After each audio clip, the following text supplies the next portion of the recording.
Hello सांग माने आशा करुछु आपण माने समस्ते भलरे थिबे। सांग माने मो सहित कथा हेबाकु चाहुथिले मु वीडियो मझिरे मो नंबर देइछि। मो नंबर नेई मते कॉल करंतु। पूरा मजा मस्ती रे कथा हेबा। मु चादर गुड़ाई होई बिछणा रे बसी थर थर होई कांपुथिली। जेउ झड़ मो ऊपर देई गति करिथिला ताहा मते थराई देइथिला। आखिरे लुह थिला जहा अटकीबार नाम नेउ नथिला। कोन भाबी मु एही घर को आसीथिली आउ मते कोन मिलिला। मो छाती रे प्रबल जंत्रणा हेउथिला। निजर सबु स्वप्न को मु पछरे छाड़ी देइथिली केवल मो स्वप्नर राजकुमार को पाइबा पाई। किंतु काली राति रे जहा किछि भी हेला ताकू कि नाम दिया जिवो। कोन से सतरे जुनून पागलामी थिला ना केवल कामना ना पुणी प्रेमर जंत्रणा। एही प्रेम को कि नाम देबी। जेतेबेले बिछणारु तळकू ओल्हाइली मु ठीकरे चाली मध्य पारु नथिली। छोटे छोटे मु निजकू बाथरूम पर्यंत घुसारी नेली एवं तापरे जेतेबेले निज कपड़ा खोलिली निज शरीर रे होइथिबा चिन्ह को देखि मो छाती थरी उठिला। कौनसी मनीष मो सह एमिति व्यवहार किपरि करि पारे। से कौनसी मनीष नुहे जणे राक्षस। निज राक्षसपणर शिकार मते काली राति रे बनाइला। एहा भाबिबा मात्रे मो आखि ओ मो मन भारी हेबाकू लागिला। छाती रे प्रबल जंत्रणा हेबाकू लागिला। आखिरु लुह गड़ी गाल देई तळकू खसिला। मु स्थिर कली कि एठारे आउ गोटिए मुहूर्त मध्य रहिबी नाही। एही रहस्यमय मनीष सहित रहिबा निज जीवन को विपदरे पकाइबा संगे समान। भले से संपर्क रे मोर स्वामी लागंती किंतु मो सह जेउ व्यवहार करिसंती मु तांको केबे भी क्षमा करि परिबी नाही। शेषरे केउ उद्देश्य रे से मोते विवाह कले। जदि मोते एमिति भांगिबार थिला तेबे जणा नाही कि से अचिन्हा पुओ जहा सह मोर ददेई ओ खुड़ी मोर विवाह कराई देले। जेमिति मु कौनसी मनीष नुहे घर पाई बोझ थिली। जेमिति एही बड़ घरु मोर प्रस्ताव आसिला मो ददेई खुड़ी प्रथमे तो मना करुथिले किंतु पुओ घर पक्षरु मोटा अंकर टंका पाइबा परे सेमाने विवाह पाई तुरंत राजी होई गले। जेतेबेले मु प्रथम थर मो स्वामी को देखिली मो छाती थरी उठिथिला। मनीष रूपरे से मोते जणे गधिया भली देखा जाउथिले। एकांतरे मो सह कथा हेबा बहाना रे से मो को आसिले एवं मोते कांथरे चिपी धरिले। कहिले तुमे केवल नामकु मात्र मोर स्त्री। मु अनाया को भल पाए एवं सीए ही मोर जीवन साथी। बेला तुमे केवल दुनिया आखिरे मो स्त्री होई रहिबो। मो सहित कौनसी चालाकी करबाकू चेष्टा करनी नचेत तुमर अवस्था एमिति करिबी जहा तुमे स्वप्नरे भी भाबी पारिबो नाही। एतिकी कही से मो बेककू चिपी धरिले। एक मुहूर्त पाई मो निश्वास अटकी गला। मु तांको छाती रे हाथ रखी तांको पछकू ठेलिबाकू चेष्टा करुथिली। हठात से मोठारू दूरेई गले। घृणा करे मु तुमको एतिकी कही से रूम बाहर को चली गले। मु सेठारे स्तब्ध होई ठिया होई रहिली। आखिरु लुह बोहिबाकू लागिला। शेषरे जदि से मोते घृणा करंती तेबे विवाह काहेकी करुछंती। एही विवाह पछरे रहस्य कोन मो मुंडरे किछि पशु नथिला। बापा मांको मृत्यु परे ददेई खुड़ी मोते संभाली थिले कोन कहिबी। सेमाने मोते घरर सबु काम कराउथिले। बदଳରେ जेउ बळका सुखिला खाद्य रहुथिला ताहा ही मु खाई रहुथिली। केते केते दिन मु भोकरे सोउथिली। सेमाने प्रतिदिन मोते माड़ मारुथिले। मु कौनसी प्रकारे निज दिन काटुथिली एवं 18 वर्ष बयसरे पाद देबाकू जाउथिली। सबु बेले विवाहर सुनेली स्वप्न देखुथिली। विवाह परे मोर सबु दुख शेष होइजिबो। जणे राजकुमार आसीबो एवं मोते निज राजकुमारी बनाई पलकरे साइती रखिबो। मोते एमिति भल पाइबो जेउथि पाई मो जीवन सारा छटपट होइछि। से दुनियार सबुठारु सुंदर मनीष हेबो। सेतेबेले जणा नथिला कि जेउ स्वप्न मु आखिरे सजाउछि ताहा भांगी छोट छोट खंड होइजिबो। जेउ प्रेम पाई मु अपेक्षा करिथिली से मो शरीर को बिदारी खाइबो। मो ददेई खुड़ी एही रहस्यमय मनीष सह मोर विवाह स्थिर करिदेले। तांको घरर अवस्था संपूर्ण बदली गला जेतेबेले पुओ घर पक्षरु सेमानंकु बहुत टंका मिलिला।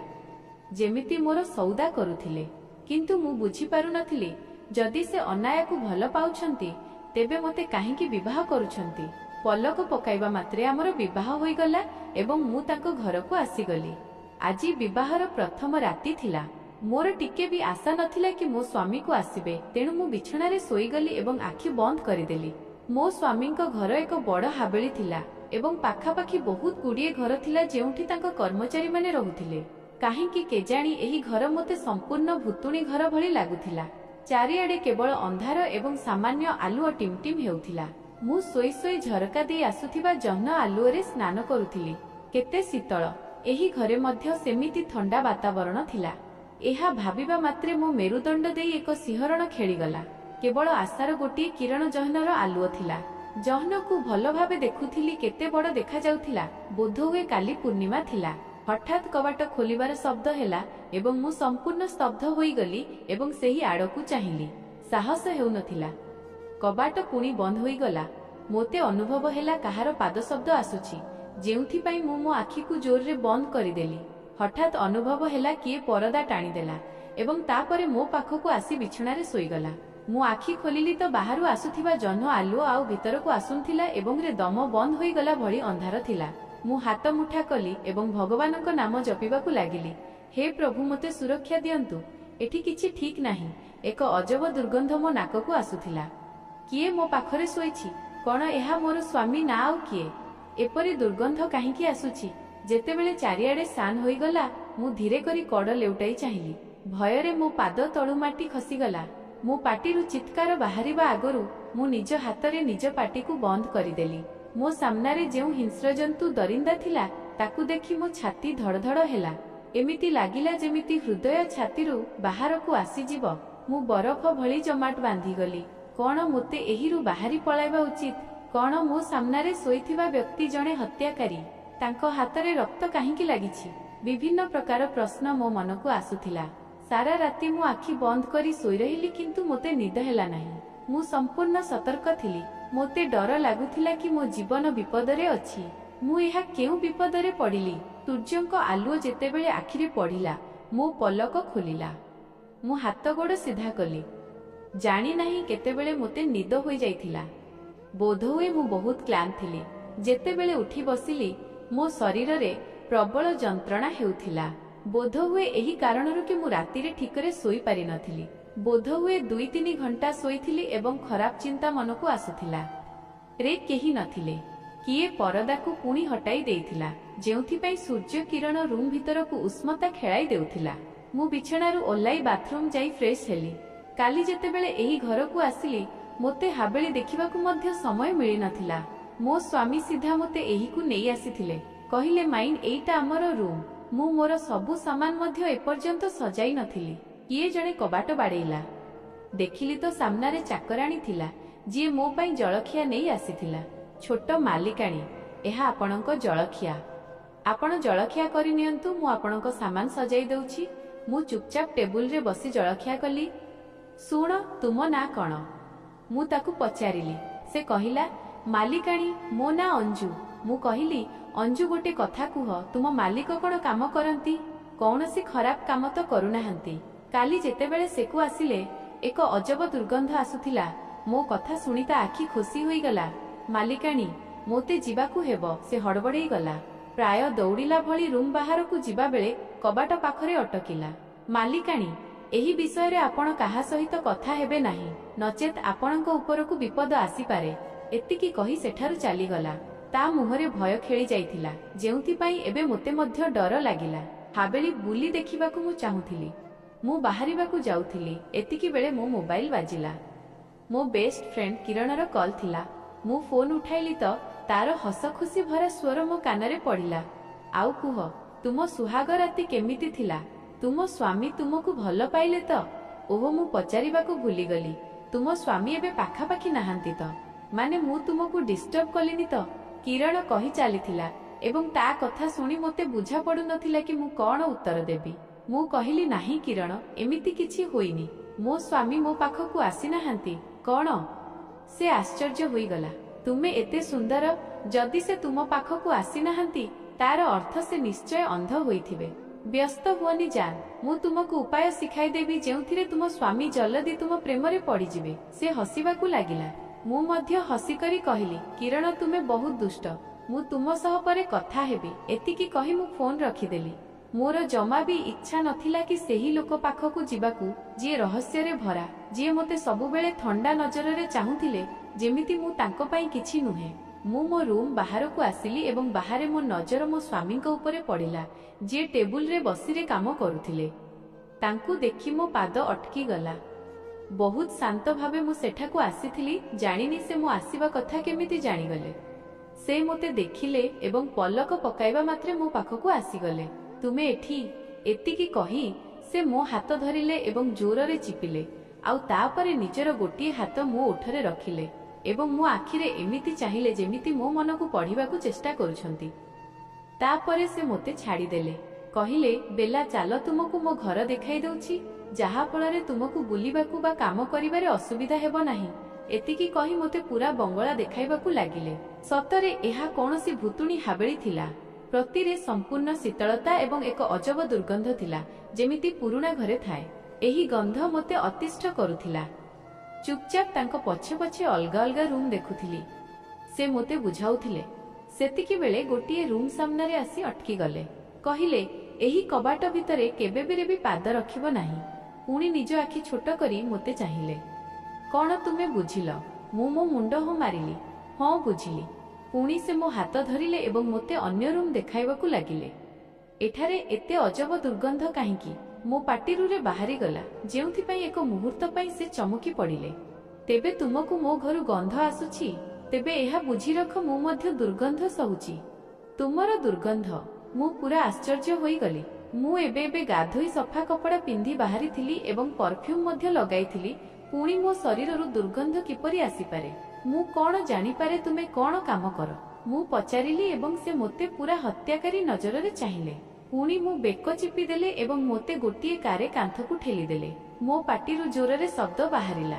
तुमको मु कहिथिली बेला तुमे केवल नामकू मात्र स्त्री। एही घरे रहिबार अछि तो निज पाटिरे ताला पकाई रख, नचेत तुमे आदित्य सिंघानियार रागकू जानि नाही। मु तुमर सेही अवस्था करिबी जे तुम आत्मा मध्य थरी उठिब। बुझिल? मु निश्वास नै पारुनथिली। से जेते जोररे मो बेक चिपी धरिथिले। तांको कथारे मु छटपट हेबा मध्य भूली गली। से हठात मोते छाड़ी देले जेतेबेले तांको अनुभव हेला, किंतु पुणी से मो बेककू देखिबाकू लागिले जहा तांकर जोररे धरिबा जोगु संपूर्ण लाल होई जाइथिला। तांको आंगुठीर चिन्ह रही जाइथिला। तुमे मोते अकारणरे काहींकी रागाउछ बेला? मु तुम सहित एमिति व्यवहार करिबाकू चाहू नाही। भले मु तुमको घृणा करे, किंतु तथापि संपर्करे तुमे मोर स्त्री। तेणु एही घरे एमिति रुह जेमिति तुमे नाहु, जेमिति कौनसी जिनिसटिए। एतिकी कही मो आखिरे चाहिले, जेउथिरे बोध हुए तांकु जंत्रणा देखागला, कारण तांको कथा मो हृदय को चिरी देइथिला। प्रथमे ददेई खुड़ीक अत्याचार एवं एबे स्वामींकर एही रूप। ए सेही स्वप्नर राजकुमार होई न पारंती। आजी रातिरे प्रस्तुत रहिबो। जिबा आगरु से कहिले। कौन? मो पाटिरु टिके जोररे बाहरी गला, जेउथिपाई से निज जगारे अटकी गले एवं पुणी मो आड़कू बुलिले। कौन बुझी पारिल नाही? से रागरे गर्जिले। तुमे कहिथिल तुमे मोते भल पाओ नाही। आजी रातिरे पुणी मोते प्रस्तुत काहींकी रहिबाकू हेबो। मु मो भितरे भांगी जाउथिबा साहसकू एकाठी करी कहिली, जेउथिपाई तांको मुहरे एक कुटिल हस आसिला। पुणी मो पाखकू आसीगले एवं निज ओठकू मोर अति पाखकू नेई आसिले। मो हृदय जोररे धड़धड़ हेउथिला। एते जोररे मो हृदय केबे भी धड़धड़ होई नथिला। शेषरे तांकर एही निकटता मो उपरे एपरी प्रभाव काहींकी पकाउछि। मु देखिली ता से निज हाथ निज छातीरे रखिले एवं तांको हृदय मध्य जोररे धड़धड़ हेउथिला। जेतेबेले से निजर गोटिए हातरे मो चिबुक थोड़ी धरिले एवं निज ओठ मो ओठरे रखी चुंबन देबाकू लागिले। पुणी मोठारू दूरेई गले। नामकू मात्र विवाह, किंतु एइटा एक विवाह। तुमे केमिति भाबिल मु मोर एते सुंदरी स्त्री को एमिति छाड़ी देबी? तेणु आजी रातिरे प्रस्तुत रहिबो। एतिकी कही से रूम बाहरकू चली गले। मु जल्दी सेही रूम बाहरकू बाहरिली एवं मो रूम आड़कू गली। निजरे आसी मु कबाट बंद करिदेली। मु मो बिछणारे बसी रहिथिली एवं भाबिबाकू लागिली जहा मो सह एबे हेला एवं एहा भाबी भाबी मो हृदय छनका पसिला कि रातिरे कोन हेबाकू जाउछि। मु एक सुनेली गोल्डन रंगर ड्रेस पिंधिथिली, निज केसकू सजाई नेइथिली एवं झरका पाखरे ठिया होई जहनकू देखुथिली। आजी पूर्णिमा राति, आकाश निर्मल अछि। मु जहनकू देखि आखि बंद करी प्रार्थना करिबाकू लागिली जे मो सह एबे सबु भल हेउ, किंतु एहा आगरु जे मु किछि भाबी पारिथांती। मो स्वामी रूम भीतरकू आसीगले, कबाट बंद करिदेले। मोर लाइट आगरु बंद करी सारिथिले। से धीरे धीरे चाली मो पाखकू आसिले। मोर साहस नथिला कि मु तांको आड़कू बुली चाहिथांती। काली रातिर कथा मोर मने पड़िला। तांको हातरे मु निश्चित रक्त देखिथिली, लाल रंगर थिला। भले अंधारे किछि सफा देखा जाई नथिला, किंतु सेही दुर्गंध निश्चय रक्तर होइथिबो। किए जणे हत्याकारी मोते मारिबाकू चाहुछि। हठात पछरु से मो कमररे हाथ रखिले एवं निज बेककू मो कांधरे रखिले। मो गालकू सामान्य चुंबन देले ଯେଉଁଥିରେ ମୁଁ ପୁରା ଚମକି ପଡ଼ିଲି। ନିଜକୁ ତାଙ୍କ ହାତରୁ ଛଡ଼ାଇବାକୁ ଚେଷ୍ଟା କଲି। ନାହିଁ, ମୋତେ ହାତ ଲଗାନି ପ୍ଲିଜ୍, ମୋତେ ଛାଡ଼ି ଦିଅ, ମୋତେ ଏଠାରୁ ଯିବାକୁ ଦିଅ, ମୋତେ ଏଠି ରହିବାର ନାହିଁ। ମୁଁ ତାଙ୍କ ସାମ୍ନାରେ କାକୁତି ମିନତି ହେବାକୁ ଲାଗିଲି। ଅନୁଭବ ହେଲା ତାଙ୍କ ଆଙ୍ଗୁଠି ଗୁଡ଼ିକ ମୋ ଗାଉନ ତଳୁ ଚେନ୍ ଖୋଲିବାକୁ ଲାଗିଲା। ପ୍ଲିଜ୍ ଅଟକି ଯା ଆଦିତ୍ୟ, ପ୍ଲିଜ୍ ଅଟକି ଯା, ମୁଁ ତୁମକୁ ଭିକ ମାଗୁଛି। ସେ ନିଜ ହାତ ମୋ ପିଠିରେ ରଖିଲେ। ଜହ୍ନର ଆଲୁଅ ସିଧା ଆମ ମୁହଁରେ ପଡୁଥିଲା। ମୋ ଦ୍ୱାରା ସହ୍ୟ ହେବନି, ମୁଁ ଆଜି ରାତିରେ ନିଜକୁ ଅଟକାଇ ପାରିବିନି ବେଲା। ଏତିକି କହି ସେ ମୋତେ ନିଜ ଆଡ଼କୁ ବୁଲାଇ ନେଲେ ଏବଂ ପୁରା ପାଗଳାମୀ ଭରା ଢଙ୍ଗରେ ମୋତେ ଚୁମ୍ବନ ଦେବାକୁ ଲାଗିଲେ। ମୁଁ ଆଶ୍ଚର୍ଯ୍ୟ ଥିଲି, ଯେଉଁ ମଣିଷ ମୋତେ କହୁଥିଲା ଘୃଣା କରେ, ସେ ଏତେ ପାଗଳ ଭଳି କିପରି ଚୁମ୍ବନ ଦେଇପାରେ। ସେହି ଚୁମ୍ବନରେ ଯେମିତି ନିଜର ସବୁକିଛି ଢାଳି ଦେଇଥିଲେ। ତାଙ୍କ ହୃଦୟ ଜୋରରେ ଧଡ଼ ଧଡ଼ ହେଉଥିଲା, ଯାହା ମୁଁ ମୋ ଛାତିରେ ଅନୁଭବ କରିପାରୁଥିଲି। ଆଜି ରାତିରେ ତୁମେ ମୋର କ'ଣ କହିଥିଲ ତୁମ ସାଙ୍ଗକୁ? ମୁଁ ବିବାହର ପ୍ରଥମ ରାତିରେ ତୁମକୁ ହାତ ଲଗାଇଲିନି। ତାଙ୍କ ଆଖିରେ ମୋ ପାଇଁ ସେଇ ଭଲ ପାଇବା ନଥିଲା ଯାହାର ମୁଁ ସ୍ୱପ୍ନ ଦେଖିଥିଲି। ସେଠାରେ ତ କେବଳ ଏକ ହିଂସ୍ର ପାଗଳାମୀ ଜୁନୁନ ଥିଲା।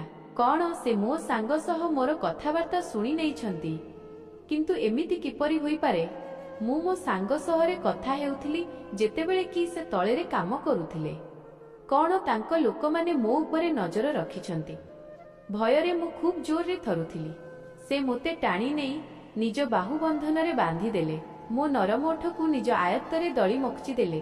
ମୋର ଦବି ଯାଇଥିବା କାନ୍ଦରେ ତାଙ୍କ ଭିତରର ପଶୁଟି ମୁକ୍ତ ହୋଇଗଲା। ତାଙ୍କର ହୋସ୍ କାହିଁ? ନିଜର ପାଗଳାମୀ ମୋ ଉପରେ କାଢୁଥିଲେ। କିଛି ଘଣ୍ଟା ମଧ୍ୟରେ ମୁଁ କ୍ଷତବିକ୍ଷତ ହୋଇଗଲି ଯେତେବେଳେ ସେ ନିଜ ଦାନ୍ତର ଚିହ୍ନ ମୋ ଶରୀରରେ କରୁଥିଲେ। ଯେଉଁ ପାଗଳାମୀ ସହ ମୋତେ ଚୁମ୍ବନ ଦେଉଥିଲେ, ଲାଗୁଥିଲା ଯେମିତି ଜୀବନ ବାହାରିଯିବ। ମୋତେ କ୍ଷମା କରିଦିଅ ବେଲା, ମୁଁ ନିଜକୁ ଅଟକାଇ ପାରୁନାହିଁ। ସେ ବାରମ୍ବାର ଏହି ଶବ୍ଦ ଦୋହରାଉଥିଲେ ଏବଂ ମୁଁ ତାଙ୍କ ଅତ୍ୟାଚାର ସହୁଥିଲି। ତାଙ୍କ ଭିତରର ଶକ୍ତି କୌଣସି ସାଧାରଣ ମଣିଷର ଶକ୍ତିଠାରୁ 10 ଗୁଣ ଅଧିକ ଥିଲା। ଏମିତି କିପରି ହୋଇପାରେ? କ'ଣ ମୁଁ ତାଙ୍କୁ ସହିପାରିବି? ମୋର ପ୍ରତିଟି ଶିରା ପ୍ରଶିରାରେ ଯନ୍ତ୍ରଣା ହେବାକୁ ଲାଗିଲା। ଏକ ଶିହରଣ ମୋ ଶରୀରରେ ଖେଳିଗଲା ଯେତେବେଳେ ଆଦିତ୍ୟ ମୋତେ ଜୋରରେ ଧରିଲେ ଏବଂ ନିଜ ପାଖକୁ ଆଣିଲେ। ମୁଁ ମୋ ମୁଣ୍ଡ ତାଙ୍କ କାନ୍ଧରେ ରଖିଲି। ସେ ନିଜ ଓଠ ମୋ ଓଠରେ ଜୋରରେ ରଖିଲେ। ଏହା ପୂର୍ବରୁ ଯେ ମୋତେ ଟେକି ନେଇ ବିଛଣାରେ ଶୁଆଇ ଦିଅନ୍ତୁ, ଆମ ଓଠ ପୁଣି ପରସ୍ପର ସହ ବାଜିଲା ଏବଂ ସେ ନିଜ ଜିଭରେ ମୋ ତଳ ଓଠକୁ ଚାଟିବାକୁ ଲାଗିଲେ। ଏହା ପୂର୍ବରୁ ଯେ ଉଗ୍ର ଭାବରେ ମୋ ଓଠକୁ କାମୁଡ଼ନ୍ତୁ, ବହୁତ ମାଦକ ଢଙ୍ଗରେ ସେ ଗର୍ଜିଲେ। ନିଜକୁ ନିଜେ ମୋ ହାତ ତାଙ୍କ କେଶ ପର୍ଯ୍ୟନ୍ତ ଚାଲିଗଲା। ତାଙ୍କୁ ପାଖକୁ ଟାଣିଲି। ମୋ ଭିତରେ ମଧ୍ୟ ଇଚ୍ଛାଗୁଡ଼ିକୁ ସେ ଜାଗ୍ରତ କରିଦେଲେ। ସିଧା ମୋ ମୂଳ ପର୍ଯ୍ୟନ୍ତ ପହଞ୍ଚିଲା, ଯେଉଁଥିରେ ମୁଁ ଇଚ୍ଛାରେ ଥରିବାକୁ ଲାଗିଲି। ଖୁବ୍ ଜୋରରେ ନିଜ ଓଠ କାମୁଡ଼ୁଥିଲି। ମୋ ବେକ୍ ଏବଂ ହନୁହାଡ଼କୁ ଚିଲାଇ ନିଜ ଦାନ୍ତରେ କାମୁଡ଼ୁଥିଲେ। ଏହା ସତରେ ହେବାକୁ ଯାଉଛି। କ'ଣ ଆମେ ଆଗକୁ ବଢ଼ିବାକୁ ଯାଉଛୁ? ତାଙ୍କ ଗରମ ଚର୍ମକୁ ମୋ ଶରୀର ସହ ଅନୁଭବ କରିପାରୁଥିଲି। ଲାଗୁଥିଲା କି ଏବେ ସେ ନିଜକୁ ଅଟକାଇ ପାରିବେ ନାହିଁ। କ'ଣ ତୁମେ ଚାହୁଁଛ? ସେ ଧୀରେ ଗର୍ଜୁଥିଲେ। କ'ଣ ତୁମେ ମୋତେ ଚାହୁଁଛ? ଅଜାଣତରେ ମୋ ପାଟିରୁ ସିସ୍କି, କାନ୍ଦମିଶା ଶବ୍ଦ ବାହାରିଗଲା। ମୁଁ ଏହା ସବୁବେଳେ ଅନୁଭବ କରିବାକୁ ଚାହୁଁଥିଲି। ଯେଉଁ ଭୟ ଏବେ ମୋ ଶିରା ପ୍ରଶିରାରେ ଖେଳୁଥିଲା, ତାହା ଇଚ୍ଛାରେ ବଦଳି ଯାଇଥିଲା। ମୋ ପାଟିରୁ ଧୀରେ ବାହାରିଲା, ହଁ, ମୋତେ ନିଜର କରିନିଅ। ଇଚ୍ଛାରେ ତାଙ୍କ ଆଖି ବହୁତ ଗଭୀର ହୋଇଗଲା। ଏହା ପୂର୍ବରୁ ଯେଉଁ କାମନାର ଉଷ୍ମତାରେ ଗର୍ଜନ୍ତୁ ଜୋରରେ ମୁଁ ମାରୁଥିଲେ ଏବଂ ମୋର ପ୍ରତିକ୍ରିୟା ଦେଖୁଥିଲେ। ଗୋଟି ଗୋଟି କରି ସେ ମୋ ଶରୀରରୁ କପଡ଼ା ଅଲଗା କରିବାକୁ ଲାଗିଲେ। ମୁଁ ଜଣେ କୁମାରୀ ଭର୍ଜିନ୍। ଯେପର୍ଯ୍ୟନ୍ତ ସେ ମୋ ପାଖକୁ ଆସୁଥିଲେ, ମୁଁ ବ୍ୟାକୁଳ ହେବାକୁ ଲାଗିଲି। ମୋ ଚର୍ମରେ ସାମାନ୍ୟ କୁତୁକୁତୁ ହେଲା ଯେତେବେଳେ ସେ ନିଜ ଆଙ୍ଗୁଠି ମୋ ଶରୀରରେ ବୁଲାଉଥିଲେ। ମୋ ଓଠକୁ ଚୁମ୍ବନ ଦେଲେ। ତୁମେ ବହୁତ ସୁନ୍ଦର। ସେ ନିଜ ସର୍ଟ ଖୋଲି ଫିଙ୍ଗିଦେଲେ, ତାପରେ ଜିନ୍ସ। ସେ ମୋ ସାମ୍ନାରେ କେବଳ ନିଜ ବକ୍ସରରେ ବସିଥିଲେ ଏବଂ ତାଙ୍କ ବାସ୍ନାରେ ମୋର ଇନ୍ଦ୍ରିୟଗୁଡ଼ିକ ଜାଗ୍ରତ ହେବାକୁ ଲାଗିଲା। ତାଙ୍କ ମହୁ ଭଳି ଆଖି ଚମକିବାକୁ ଲାଗିଲା। ଦୃଷ୍ଟିରେ ଯେଉଁ ତୀବ୍ରତା ଥିଲା, ମୁଁ ଢୋକିବାକୁ ଲାଗିଲି। ତାଙ୍କ ଇଚ୍ଛା ଦେଖି ମୋ ଆଖି ଖୁସି ହୋଇଗଲା। ମୁଁ ଥରିବାକୁ ଲାଗିଲି ଯେତେବେଳେ ସେ ମୋ ଭିତରେ ସମାଇଗଲେ। ତାଙ୍କ ବାସ୍ନାରୁ ଏମିତି ଲାଗୁଥିଲା ଯେମିତି ମୁଁ ନିଜ ଚର୍ମରୁ ବାହାରକୁ ଆସିଗଲି। ସେ ମୋତେ ସମ୍ପୂର୍ଣ୍ଣ ଖାଇଯାଉଥିଲେ। କୌଣସି ହିଂସ୍ର ଜନ୍ତୁ ଭଳି ବାରମ୍ବାର ଆଘାତ କରୁଥିଲେ। ସେ ଖୁବ୍ ଜୋରରେ ଗାଳି ଦେଉଥିଲେ ଯେତେବେଳେ ମୁଁ ଯନ୍ତ୍ରଣାରେ ଚିତ୍କାର କରୁଥିଲି। ମୋ ପ୍ରତିଟି ରକ୍ତ କଣିକାରେ ସୁଖ ଦୌଡ଼ିବାକୁ ଲାଗିଲା। ମୋ ଆଖି ବନ୍ଦ ହେବାକୁ ଲାଗିଲା। ପୁରା ଝାଳରେ ମୁଁ ଓଦା ହୋଇଯାଇଥିଲି। ବିଛଣା ସମ୍ପୂର୍ଣ୍ଣ ଭାବେ ଥରୁଥିଲା। ନିଜକୁ ତାଙ୍କ ଭିତରେ ହଜାଇ ଦେଲି। ମୁଁ ତୁମ ଉପରେ ନିଜର ଚିହ୍ନ ବନାଇବାକୁ ଚାହେଁ ବେଲା, ସେ କହିଲେ। ମୋ ବେକକୁ ଚୁଚୁମିବାକୁ ଲାଗିଲେ। ମୋ ପେଟରେ କିଛି ଅଜବ ସୃଷ୍ଟି ହେବାକୁ ଲାଗିଲା। पूरा टाण होईगली। से निजर चिन्ह मो उपरे छाड़ीदेले। आमे सुखर लहरी सवार थिलु। से मोठारु दूरेई गले। शेषरे तुमे मोर हेल से फुसु फुसु होई कहिले। किछि मुहूर्तरे तांको हाथ पुणी मो शरीर रे चालिबाकू लागिला, जेमिति मो शरीरर प्रतिटी अंशकू निज स्मृति रे बसाइबाकू चाहुछंती। तांको भितरे पुणी इच्छा जाग्रत हेबाकू लागिला। मु खूब जोरे निज ओठ कामुडुथिली। आदित्य तांको नाम मो पाटिरु बाहरिला जेतेबेले अनुभव हेला मु एई युद्ध हारि सारिछि। मोते क्षमा करि दियो। मोते लागुनी मोर पूरा हेला। मोते लागुनी केबे भी पूरा मिलिबो। एवं पुणी रे जोर जोर रे मोर कांद शब्द गुंजरिबाकू लागिला। परदिन जेतेबेले मु गाधोई रूम बाहर को आसिली, चाकराणी मोते जलखिया पई डाकिला। से पूरा भोर पर्यंत मो सह लागी रहिथिले। मु बहुत क्लांत थिली। काली राति गोटे स्वप्न भली कटिथिला। गोटे पटे मोते बहुत भल अनुभव हेउथिला, अन्य पटे बहुत जंत्रणार अनुभव हेउथिला, कारण से टिके भी धीरे करि नथिले। जेउ प्रेमर कामना मु तांकठारु करिथिली ता बदଳରେ मोते केवल तांको कामनार सामना करिबाकू पड़िला। मो स्वामी मो सह एते रुक्ष थिले, जेमिति मु डाइनिंग रे बसिली मो आखि खुशी होई गला। शेषरे एठारे कोन हेउछि? मु पूरा द्वंद्वरे थिली। लोकमाने हाबेली को सुंदर भावे सजाउथिले। आदित्य एठारे कोन हेउछि? मु पचारिली एवं सेतिकी बेले सेही रागी मणिसर मुहरे मोते सामान्य हस देखागला। मु एठारे एक पार्टी देउछि समस्तंकु जणाइबा पई कि एबे तुमे मोर। केवल मो सह काम करुथिबा लोक एवं किछि सांग रहिबे। मो आखि खुशी होई गला। मु सदमारे थिली। एबे विवाह आगरु से मोते कहिथिले जे मु केवल नामकु मात्र स्त्री कि से मोते घृणा करंती। गोटिए राति रे कोन बदली गला? केते केते बड़ पार्टी? मु थंगेई थंगेई पचारिली। प्राय 700 अतिथि आसिबे, से बहुत सहजरे कहिले। आरे व्यस्त हुअनी। मु कहिली कोन हेबो जदि लोक माने मोते ग्रहण न करंती? तुमे तो मोते कहिथिला कि तुमे मोते भल पाओ नाही, केवल नामकु मात्र विवाह। एतिकी कहिथिली। से कहिले निज वाक्य पूरा करनी। काली राति रे आम मध्यरे स्वामी स्त्रीर संपर्क बनी सारिछि। मु कहिली मोते क्षमा करि दियो, किंतु तुम गर्लफ्रेंड रो कोन हेबो? से हसिबाकू लागिले। हा हा, अनाया मो गर्लफ्रेंड नुहे, से मोर स्त्री, मोर प्रथम स्त्री। तापरे चाकराणीर कथा मो मनकू आसिला। से मोते छोट मालिकाणी कही डाकिथिला। सेतेबेले मु बुझी पारि नथिली कि से मोते काहेकि छोट मालिकाणी कही डाकुछि, जेतेबेले कि एही घरर मालिक से एका एवं मु तांका स्त्री। तुमे विवाहित? मो कथा सुनी से खूब जोररे हसिले। हाँ, तुमे मोर द्वितीय स्त्री। प्रथम स्त्री अनाया एवं मु ताकू खूब भल पाए। सेही कारणरू मु तुमकू विवाह कली। मोते किछि भी बुझा पडु नथिला। शेषरे एहा कोन कहूछि? अनाया बहुत असुस्थ। तुमर सेही रूम मने अछि जेउठाकू मु तुमकू जिबाकू मना करिथिली? अनाया सेहीरे रहे। से बहुत असुस्थ। आउ तापरे मंदिरा बाई ता रोगर एक उपचार बताइले। जणे द्वितीय झियकू विवाह कर एवं ता सहित शारीरिक संपर्क रखिबा, तेबे मोर प्रथम स्त्री भल होई जिवो। बहुत शीघ्र अनाया संपूर्ण भल होई जिवो। आउ तुमे एतिकी कही से मो आड़कू चाहिले एवं भयरे मो छाती रे हृदय जोर रे धड़ धड़ हेबाकू लागिला। मु कोन?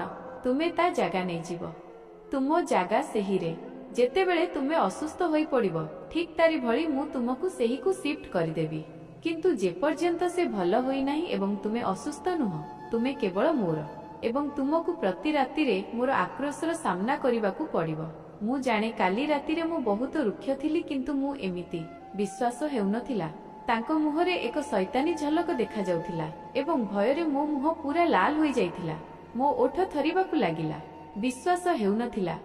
मोते मारिबाकू योजना करिसंती, किंतु मु एमिति हेबाकू देबी नाही। एठारु दौड़ी पळाइबी माइनस मु मने मने स्थिर कली। आउ तापरे आदित्यंकू कहिली कि खराब कर्मर फल सबुबेले खराब हुए। देखिबा तुमकू तुम कर्मर शास्ति निश्चय मिलिबो। मु तांकू रागरे जाई निजकू आसीगली। आजी रातिर पार्टी आगरु ही मोते एठारु खसी पळाइबाकू हेबो। मो स्वामी मो पाई कपड़ा पठाइथिले एक धळा रंगर गाउन, जहा बहुत भारी थिला। सेमिति कपड़ा पिंधि मु किपरि दौड़ी पारिबी? किंतु जेतेबेले पार्टी रे बहुत लोक आसीथिले एवं से समस्तंक सामनारे मोते स्त्रीर सम्मान देले, समस्तंक नजर मो उपरे थिला। पार्टी पूरा जमी थिला। लोक माने मद पिउथिले एवं एटा ही सबुठारु भल समय थिला एठारु खसिबार। सुजोग देखि मु हाबेली बाहर को चली गली। चारिआडे किछि नुहे बरं घंच जंगल थिला। शेषरे एही मनीष एते भयंकर जगारे काहेकि रहे? ମୁଁ ମନେ ମନେ ଭାବିବାକୁ ଲାଗିଲି ଏହା ପୂର୍ବରୁ ଯେ ମୁଁ ଜଙ୍ଗଲର ଅନ୍ଧାରରେ ହଜି ଯାଇଥାନ୍ତି। ମୁଁ ଧୀରେ ଧୀରେ ଜଙ୍ଗଲର ରାସ୍ତା ବନାଇ ଚାଲୁଥିଲି। ଥକିଯାଇ ପୁରା ଚୂର ହୋଇଯାଇଥିଲି, କିନ୍ତୁ ମୁଁ ମୋ ପାଦ ଅଟକାଇ ନଥିଲି। କଣ ମୋ ସ୍ୱାମୀ ଜାଣିପାରିବେ କି ମୁଁ ପଳାଇ ଆସିଛି? କଣ ମୋତେ ଖୋଜିବାକୁ ଚେଷ୍ଟା କରିବେ? ମୁଁ ବହୁତ ପାଖରେ ଥିଲି ଯେତେବେଳେ ସୂର୍ଯ୍ୟଙ୍କ ପ୍ରଥମ କିରଣରେ ମୋତେ ରୋଡ୍ ସଡ଼କ ଦେଖାଗଲା। ମୋ ମୁହଁରେ ଏକ ବଡ଼ ହସ ଆସିଲା। ମୁଁ ମୁକ୍ତ ହୋଇ ସାରିଥିଲି। ସେହି ଗଧିଆର କବଳରୁ ମୁଁ ଆଜାଦ ଥିଲି। ସଡ଼କରେ ଚାଲିବାକୁ ଲାଗିଲି। ଆଶା କରୁଥିଲି କୌଣସି ଗାଡ଼ି ମୋତେ ମିଳିଯାଉ। ମୁଁ ମୋର ମୁକ୍ତି ପାଇଁ ପ୍ରାର୍ଥନା କରୁଥିଲି। ସେତିକି ବେଳେ ମୋତେ ପଛରୁ ଏକ କାର୍ ଆସୁଥିବାର ଦେଖାଗଲା। ମୁଁ ଜୋର ଜୋରରେ ହାତ ହଲାଇବାକୁ ଲାଗିଲି। ଯେମିତି କାର୍ ମୋ ସାମ୍ନାରେ ଅଟକିଲା ଏବଂ କାର୍ କବାଟ ଖୋଲିଲା, ମୋ ପାଦ ତଳୁ ମାଟି ଖସିଗଲା। କାରଣ ମୋ ସାମ୍ନାରେ ଠିଆ ହୋଇଥିବା ବ୍ୟକ୍ତି ଜଣକ ଆଉ କେହି ନୁହେଁ, ଆଦିତ୍ୟ ସିଂହାନିଆ ଥିଲେ। ତାଙ୍କୁ ଦେଖି ମୁଁ ଓଲଟା ଦିଗରେ ଦୌଡ଼ିବାକୁ ଲାଗିଲି। ଜାଣିନି କେମିତି ସେ ଏକ ମୁହୂର୍ତ୍ତରେ ମୋ ପାଖରେ ପହଞ୍ଚିଗଲେ। ମୋତେ ଧରିନେଲେ। କହିଲେ, କଣ ଭାବିଥିଲ ମୋ କବଳରୁ ମୁକ୍ତ ହୋଇଯିବ? ତୁମେ କେବେ ବି ମୁକ୍ତ ହୋଇପାରିବ ନାହିଁ। ମୋର ସେହି ହାବେଳିରେ ତୁମର ମୃତ୍ୟୁ ଲେଖା ହୋଇଛି। ମୋତେ ଘୋଷାରି ଜଙ୍ଗଲକୁ ନେବାକୁ ଲାଗିଲେ। ମୋତେ ଆଶ୍ଚର୍ଯ୍ୟ ଲାଗିଲା କି ମୋତେ ନିଜରେ କାହିଁକି ନେଲେ ନାହିଁ। ବୋଧହୁଏ ମୋତେ ଶାସ୍ତି ଦେବାକୁ ଚାହୁଁଥିଲେ। ଏତେ ଜୋରରେ ମୋ କେଶ ଧରିଥିଲେ, କିନ୍ତୁ ମୁଁ ମଝିରେ କହିଲି, ଆଦିତ୍ୟ ଅଟକି ଯାଅ। ତୁମର ଉଦ୍ଦେଶ୍ୟ ଭଲ ନୁହେଁ। ତୁମେ ମୋତେ ମାରିବାକୁ ଚେଷ୍ଟା କରୁଛ। ଯଦି ମାରିବାର ଅଛି ଏଇଠି ମାରିଦିଅ। ଏତିକି କହି ମୁଁ ତାଙ୍କ ହାତ ଧରିଲି ଏବଂ ମୋ ବେକରେ ରଖିଦେଲି। ମୁଁ ସେହି ହାବେଳିକୁ ପୁଣି ଫେରିବି ନାହିଁ। ମୋ ଜୀବନ ନେଇଯାଅ। ସେ ମୋତେ ଦେଖି ହସିବାକୁ ଲାଗିଲେ। ପୁରା ପାଗଳଙ୍କ ଭଳି ହସିବାକୁ ଲାଗିଲେ। ମୁଁ ତୁମକୁ ମାରିବା ପାଇଁ ନେଉନାହିଁ। ଏବେ ତୁମକୁ ମାରିବାର କୌଣସି ଲାଭ ନାହିଁ। କାଲି ରାତିରେ ମୁଁ ତୁମ ପାଖରେ ପହଞ୍ଚି ପାରିଥାନ୍ତି, କିନ୍ତୁ ଜାଣିଛ ମୁଁ କାହିଁକି ପହଞ୍ଚିଲିନି? କାରଣ ମୋର ପ୍ରଥମ ସ୍ତ୍ରୀ ଅନାୟା କାଲି ରାତିରେ ମରିସାରିଛି।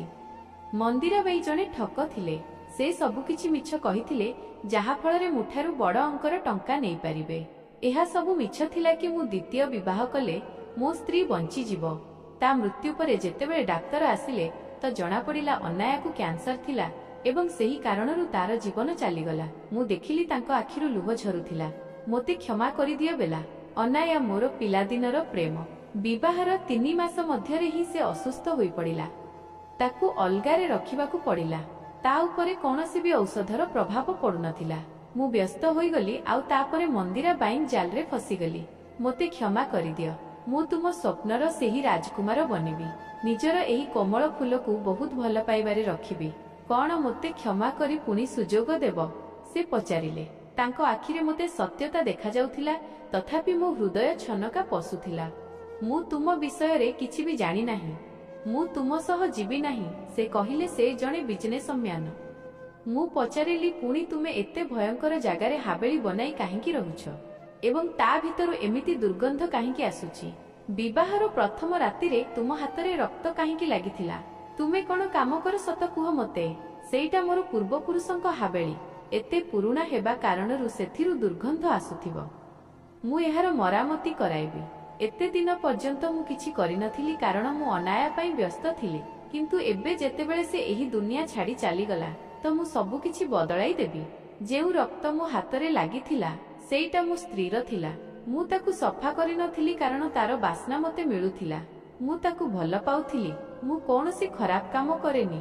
ତୁମକୁ ମୋ ଫ୍ୟାକ୍ଟ୍ରିକୁ ନେଇଯିବି। ପ୍ଲିଜ୍ ବିଶ୍ୱାସ କର ମୋର ଆଖି ଖୋଲି ସାରିଛି।